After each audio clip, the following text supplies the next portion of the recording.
Break के बाद Kashmir news में एक बार फिर से आपका इस्तकबाल करते हैं।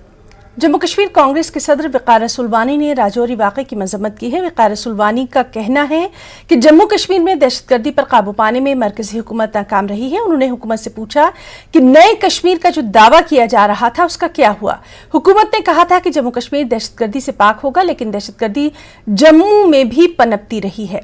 वक़ार रसूलवानी ने बरहमी का इजहार करते हुए कहा कि मुतासरीन से इजहार यकजहती करने जा रहे कांग्रेस लीडरों को राजौरी जाने नहीं दिया गया। उन्होंने राजौरी वाक़यात पर ऑल पार्टी मीटिंग तलब करने का एलजी से मुतालबा किया। वक़ार रसूलवानी जम्मू में न्यूज कॉन्फ्रेंस से खिताब कर रहे थे।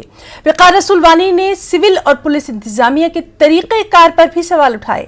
इसकी वजह से इसी जगह पर आईईडी धमाके में 2 अफराद हलाक हुए हैं, जहां एक दिन पहले दहशतगर्दों ने 4 शहरियों का कत्ल कर दिया था। को हमारे लोगों की हत्या की जा रही है और मिलिटेंट भागने में कामयाब हो जाते हैं और उसके बाद सुबह उसी जगह पे आईईडी ब्लास्ट होता है।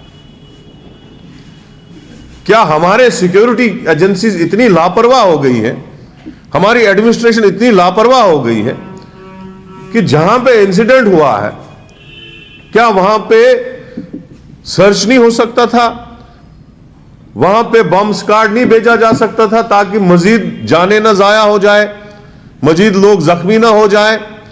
तो ये सीधे सीधे जो है इंटेलिजेंस फेलियर है। तो मैं ये कहना चाहता हूं, ये एक अवामी मसला है, सबका इशू है, इंसानियत का मामला है। दुख होता है कि जब हमारे ही स्टेट में ऐसे हादसे होते हैं। कभी कश्मीर में माइनॉरिटीज की किलिंग होती है, पंडित्स की किलिंग होती है, और आज राजौरी में ऐसा सानिया पेश हुआ। तो मैं ये कहूंगा कि होम मिनिस्ट्री को देखना चाहिए कि वो किस